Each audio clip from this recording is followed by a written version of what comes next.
կարող են հայտեր ներկայացվել ընտրական ցուցակ ընդգրկվելու համար, այնտեղ նշված էր պայմաններ, գումարի չափ եւ այլն, եւ ի վերջո թե ոնց է ձևավորվելու նաեւ ցուցակը։ Ես կխնդրեի մի քիչ այս մասին մանրամասնեք, սա ինչ նորամուծություն է, ինչու է որոշվել մարդկանց այս հնարավորությունը տալ եւ արդյոք սա նշանակում է, որ քաղաքացիական պայմանագիրը ինչ որ թարմացման կամ ինչ որ մի մարդկանց կարիք եւ անհրաժեշտություն է տեսնում նոր գործիչների։ Նախ սա վկայությունն է այն բանի, որ մենք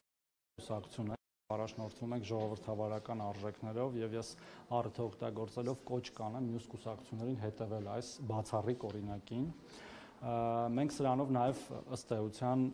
կատարում ենք ընտրական օրենսգրքի պահանջը, ինչու, որովհետև առնվազն ցուցակների առաջին 30 համարները պետք է ընտրվեն կուսակցությունների համաժողովների ամենագերագույն մարմնի կողմից։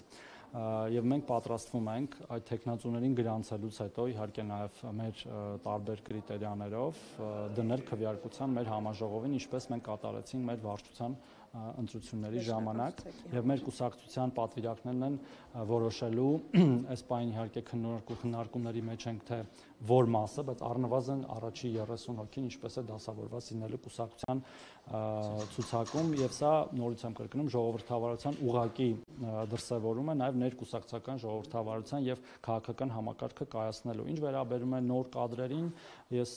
այդտեղ որևէ վատ բան չեմ տեսնում, որ մենք ունենանք նաեւ նոր մեր գործընկերներ, բայց նաև կա պայման, որ եթե նրանք կուսակցության անդամ չեն, ապա պետք է ունենան կուսակցության վարչության առնվազն 1 անդամի երաշխավորությունը, իսկ եթե կուսակցության անդամ են, ապա մեր ցանկացած կուսակցական կարող է առաջադրվել, ինչպես օրինակ ցանկացած կուսակցական կարող է առաջադրվել կուսակցության վարչության եւ վերահսկողի ընտրություններում։ Երաշխավորությունը ինչի համար անհրաժեշտություն դուք տեսնում եք, թե ոչ, որովհետեւ երեք Արայիկ Հարությունյանն ասում էր, որ կուսակցության ներսում կան այդպիսի այն դեպքում քննարկումներ, ոմանք կարծում են, որ պետք է։ Ես չեմ տեսնում արտահերթ ընտրությունների անհրաժեշտություն, չեմ տեսել երբեք վերջի ընտրություններից հետո, կարծում եմ, որ մենք ընտրական ցիկլերը պետք է փակենք, այնպես ինչպես նախատեսված է օրենքով, դա նաև նորից եմ կրկնում, քաղաքական համակարգի կայունացմանն է ուղղված, արտահերթ ընտրությունները սովորաբար արտակարգ իրավիճակներում են տեղի ունենում, ինչպես նախորդ 2 արտահերթ ընտրությունները, ես հիմա չեմ տեսնում որևէ արտակարգ իրավիճակ։ Կանթորոսյան եւ այդ վճարի չափի հետ կապված քպականները կես միլիոն իսկ ոչ քպականները 1.5 միլիոն, կխնդրեմ ասեք դա ինչով է պայմանավորված։ Շատ པարզ հաշվարկով, որտեղ մենք ունենք նաև անդամավճարի ինստիտուտ կուսակցության բյուջե, որտեղ մեր կուսակցությունը հենված է ոչ թե որոշ օլիգարխների վրա, ինչպես շատ այլ կուսակցություններ, այլ մեր անդամավճարների վրա եւ մենք ունենք այսպիսի ինստիտուտ, որ մեր աշխատավարձից ստացած եկամուտների 3%-ը վճարում են կուսակցության բյուջե եւ այնպես է ստացվում, որ ոչ կուսակցականները դա չեն անում, որը 5 տարվա ընթացքում մոտավորապես 1 միլիոն դրամ է կազմում եւ ըստ էության դրանով փոխհատուցում են իրենց որ ծանրաբեռվածությունը շատ լինի քպականների վրա, որովհետեւ չէ, պարզապես ուզում ենք արդարություն լինի, որ ասենք ոչ կուսակցական падգամավորը նույնպես մասնակցի կուսակցության, քանի որ ընտրվում է կուսակցական ցուցակով, նաեւ նույնպես մասնակցի կուսակցության ծախսերի ապահովմանը։ Պարոն Թորոսյան, ոչ կուսակցականներն էլ, այսինքն հայտեր ցանկացած մարդ կարող է ներկայացնել։ Սա ինչի համար է։ Ցանկացած մարդ չի կարող, ես նոր նշեցի։ Երաշխավորություն պետք է ունենա։ Որովհետեւ ցանկացած մարդ չի կարող երաշխավորություն ստանալ, օրինակ ինձնից, որտեվ ես էլ եմ վարչության անդամ, եւ ես ինքս ոչ մեկին չեմ տալու երաշխավորություն, որտեվ ես կարծում եմ, որ հնարավորինս կուսակցական պետքա լինեն մեր ցուցակները, թեև օրենքը նախատեսում է, որ կարող է 30% լինել ոչ կուսակցական, եւ մենք հիմա էլ ունենք կուսակցական, ոչ կուսակցական կամ այլ կուսակցությունների ունեցել ենք այլ կուսակցությունների անդամ падգամավորներ, ոչ մի մտավախություն չունեմ։ Ես կարծում եմ, որ դա կրկին կուսակցական եւ քաղաքական համակարգի կայացմանն է նպաստում,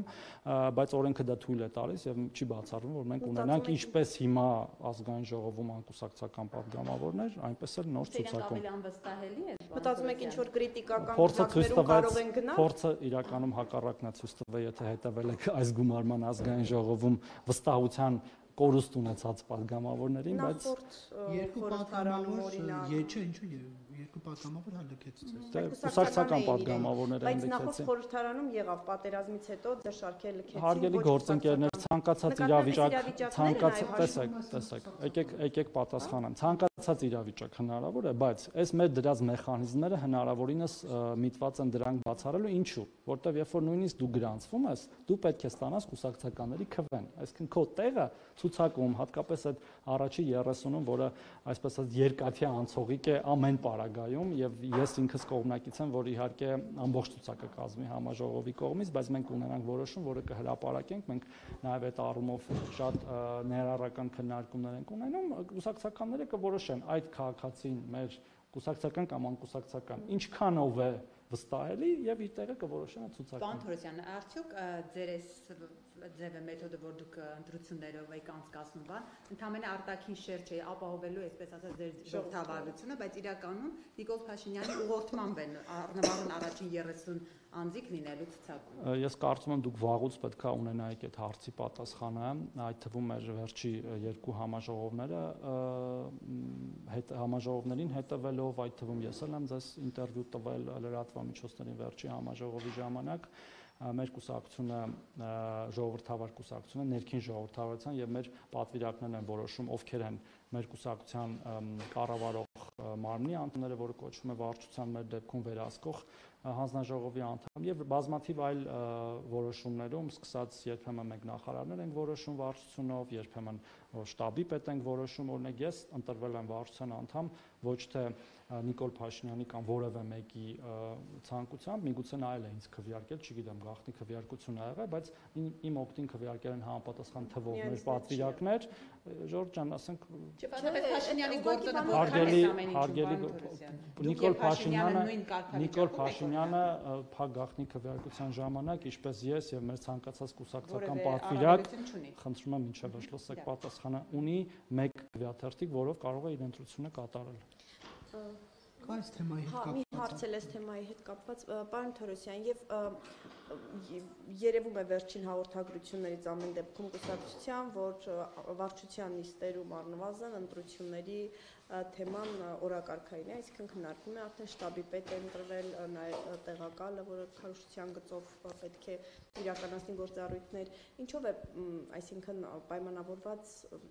մոտ 10 ամիս կա, հա, շուտ եք սկսում, ինչու։ Նախ 10 ամիս չկա, շատ ավելի քիչ կա եւ այնտեղ process-ներ կան, որ ավելի շուտ են սկսում, ցուցակների առաջադրում, գրանցում եւ բուն ընտրությունների օրն է 8 ամիս հետո, այսինքն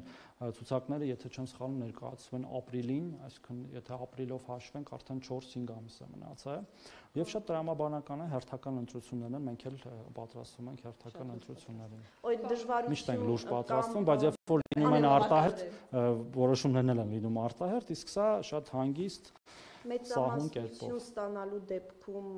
վարչապետի տեխնացուն կրկին լինելու է Նիկոլ Փաշինյանը։ Իմ վարչապետի տեխնացուն Նիկոլ Փաշինյանը, բայց ես մի պատվիրակ եմ, դա էլ է որոշվելու համաժողովով եւ առաջի համարը ցուցակի օրենքով է նաեւ վարչապետի տեխնացուն եւ այն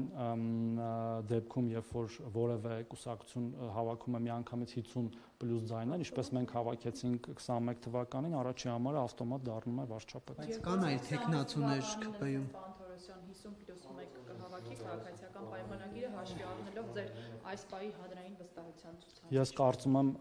այդ հարցի պատասխանը շատ լավ տրվեց մի քանի օր առաջ հենց վարչապետի կողմից 2021 թվականի 26 թվականի ընտրություններում կրկին հաղթելու է ժողովուրդը եւ ժողովուրդը կորոշի ով է լինելու մեր երկրի իշխանությունը մոտակա 5 տարիներին ի հեճուկս եւ ի հակադրում այն բոլոր ցանկությունների եւ պնդումների, որ ժողովուրդը լավ որոշող չէ, ժողովուրդը չի հասկանում ում է ընտրում եւ ես կարծում եմ, որ մենք մեր կատարած աշխատանքով եւ մեր ծրագրով եւ մեր տեսլականներով իրական Հայաստանի խաղաղության այնպիսի վստահություն ենք վայելում մեր ժողովրդի շրջանում, որ մենք հաղթելու ենք ընտրությունները։ Վաղ շաբաթում նոյեմբերի 16-ին սպասվելիք տեղական ինքնակառավարման մարմինների ընտրություններում ԿՊ-ի շանսերը որքան է գնահատում, եթե հետևել եք Հարազարշավի անցյալ 9 օրերին եւ ձեր ստացած տպավորությունները ամփոփելու հիման։ Հետևել եմ այնքանով, որքան ստացվել է, բայց կարծում եմ, որ մեր մրցակից քաղաքական ուժերի շրջանում եւ գաղափարները եւ իրենց դիրքավորումը ոչնչով չեն տարբերվում ըստ էության մեր խորհրդարանական ընդդիմության դիրքավորումից եւ գաղափարներից, շատ այլ արտախորհրդարանական ուժերի, որոնք դեմ են այն ամեն ինչին, այն ամեն դրական ինչ որ տեղի է ունենում Հայաստանի Հանրապետությունում, կոռուպցիայի դեմ պայքարին, խաղաղության հաստատմանը, մեր տնտեսական զարգացմանը եւ Վաղարշապատի ժողովուրդը վստահ եմ կրկին ճիշտ ընտրություն է կատարելու եւ այո, նաեւ մեր տեխնացուի անձով պայմանավորված մենք հաղթելու ենք Վաղարշապատի ընտրությունները։ Պարոն Թորոսյան, տեղեկություններ են շրջանառվում, որ